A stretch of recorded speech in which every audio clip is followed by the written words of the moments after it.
I want to thank you for the level of collaboration and cooperation that we've had with the International Seabed Authority for your leadership and certainly the support, even the most recent support to Five Islands campus, in which you would have extended a grant to help our Center of Oceanography.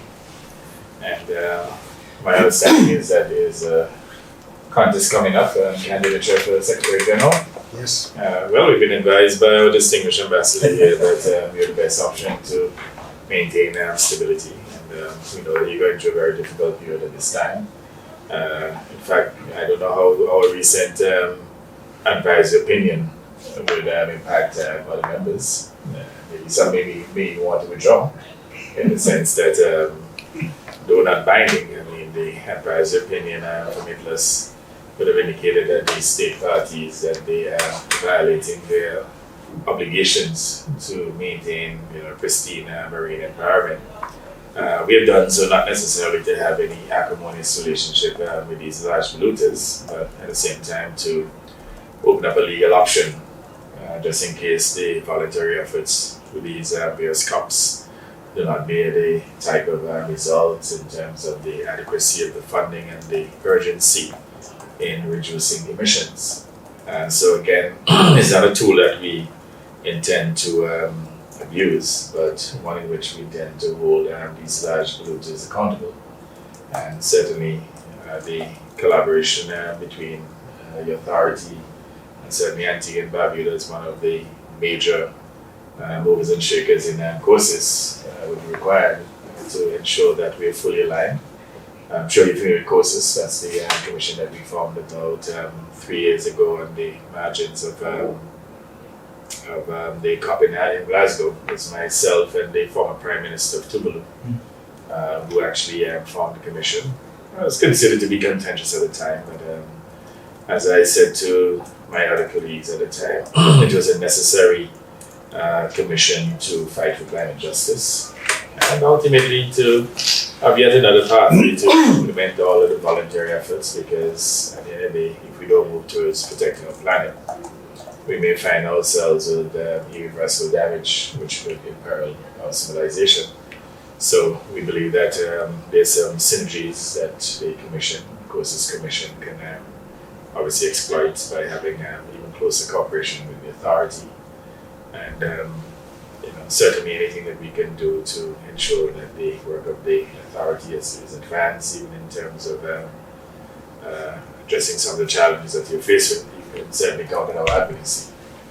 We don't have financial resources, but I think we have good and strong advocacy, and we're willing to assist.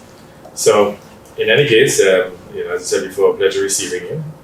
You can count on our support. Normally, we don't play the Japan game to say that we'll give serious consideration and get back to you. I can tell you that we give you a firm commitment based on the recommendation here of our ambassador, our permanent representative to the Seabed Authority. So again, pleasure receiving you, and you can count on our support. Thank you very much, Prime Minister, and thank you first of all for the support. It's always been a great pleasure to work with Ambassador Gardiner, and he's a very effective permanent representative and presence in the authority, making a very good contribution on behalf of Antigua. I think the other thing I want to say up front is to congratulate you on the advisory opinion. Well done. Thank you. I took the opportunity to read it very quickly yesterday. I need to go back, of course, and look in detail. But I think it's very positive from a number of aspects. One of those is that I think it reinforces the work that the authority has been doing. Correct. Because it emphasizes, first of all, the critical importance of the convention. The provisions of the Law of the Sea Convention are paramount and applicable to all states parties. Correct. Which is something that we've been reinforcing through the authority for years. Secondly, I think it was very interesting that in several places the ITLOS drew on the regulations of the authority as examples of best practice. Correct. For example, the definition of the marine environment, which we use, which is all-encompassing. Mm-hmm. The tribunal found is the most comprehensive definition of the marine environment in the law of the sea today. And I think also that demonstrates that what we are doing in the authority is working in a genuine spirit of multilateralism to put in place rules that apply best practices, best scientific evidence, and the precautionary approach. And that when and if activities take place in the deep sea, it will be done under the most rigorous framework that has every country and every interest has been able to contribute to. So I think what the work we are doing is absolutely in the spirit of the work that COSIS has been doing. You mentioned cooperation with COSIS. I'd be very happy to explore avenues for cooperation with COSIS. I mean, off the top of my head, one of the things is that as an international organization, COSIS would be perfectly entitled to be represented as an observer in the authority. Oh, okay. So that's something we That's can good to certainly explore. But I think the sense that comes across is something that resonates very much with the authority in terms of holding all states parties to account for the obligations that they have entered into in good faith and implementing those in the interests of everybody.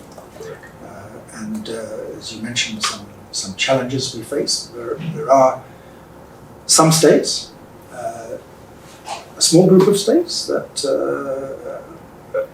are looking to undermine that approach in the authority, and I think that is something that we have to resist, and we have to emphasize that we all signed up to one convention, one set of rules, and that set of rules should be applied by all. The US haven't signed on to UNCLOS, right?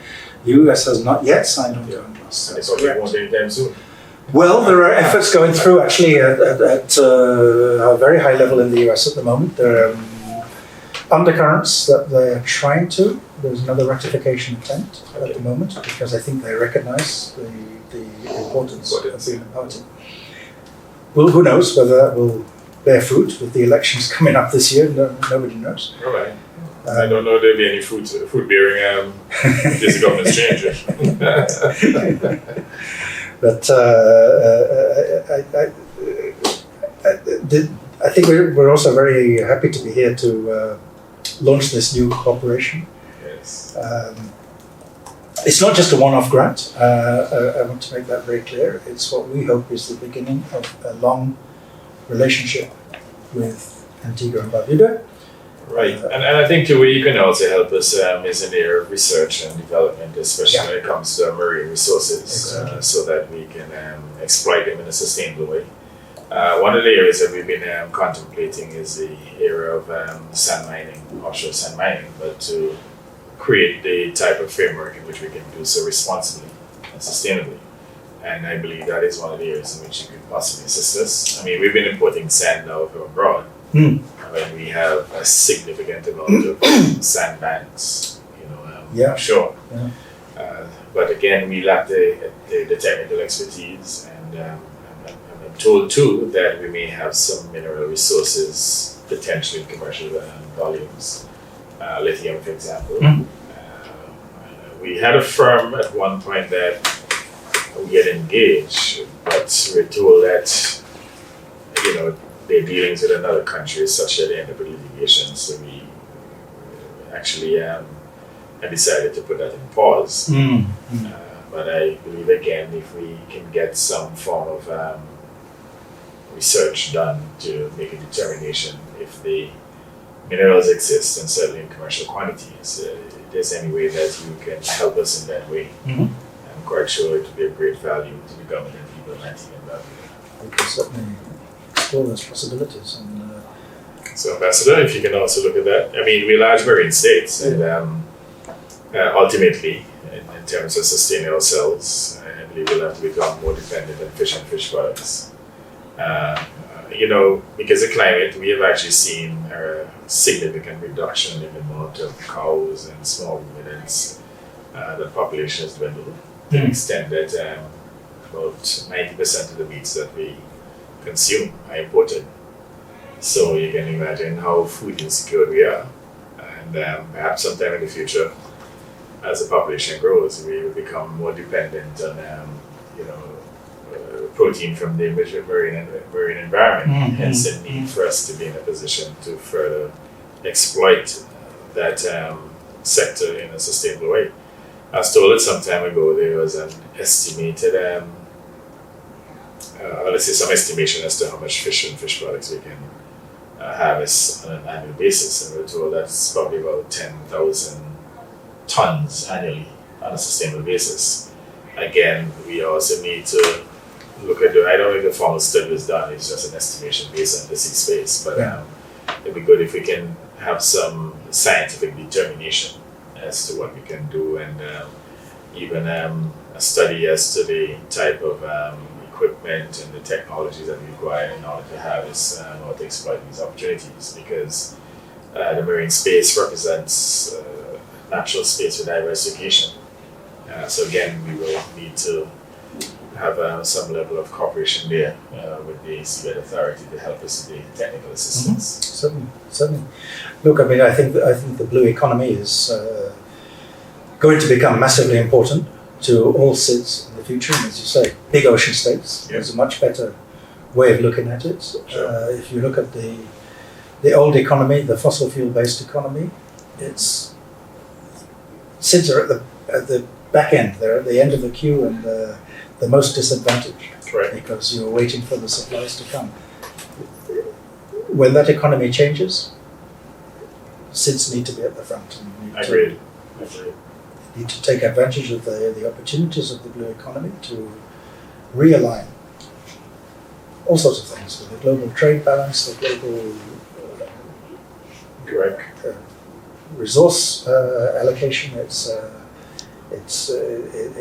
time for the SIDS, and I think the convention and the existence of the authority is one of the guarantees that SIDS have that platform to go through. Right. And again, hoping we can see even greater engagement coming from Antigua and Barbuda in the future. So I will indicate now to our distinguished permanent rep that we just don't want you to be a silent member or rep, but one who will be involved in global advocacy for the authority, and at the same time to participate extensively in the work of the authority as we make our contribution in securing that type of cooperation within the marine space, and especially from the standpoint of protecting our marine space. It's very important. We have seen all of the effects of climate on the marine space, and I think that increased advocacy is required to get the necessary protections, or at least to build awareness, so that there could be some responsible voluntary act of restraint, especially by these large pollutants. Exactly. Prime Minister, if there's one thing I think you could probably help us with is something I discussed with Ambassador Gardiner. Is one of the ironic things about the authority is the fact that despite the fact that we're in Jamaica, Caribbean engagement is not very good. Sure. We have Trinidad and Tobago, Antigua and Barbuda, and Jamaica. We have very good engagement from the Pacific SIDS, despite the vast distance, but we're having a difficulty in rallying the Caribbean, and it would be very good. I've been a passionate advocate to get more Caribbean engagement. I'll whip them into action. I'll certainly assist you in that regard. Thank you. I sense what will happen to is as a result of the success of COSIS, we will have an increase in our membership. And just yesterday we had a meeting of OECS member states, and a few of them who ought to have joined before. If you heard excuses, we had a decision, we agreed to join, we don't have it. So don't worry, we will push it. How many are up to now? Is it about 10, is it? 9. Nine. But it's each nurture and in some instances fair. Yeah. Yeah, so we'll help you to deal with those issues and help you to increase your numbers. Very good. I think it would make a positive impact. Agreed. Again, I don't think so leaders understand the importance, the value of the marine space.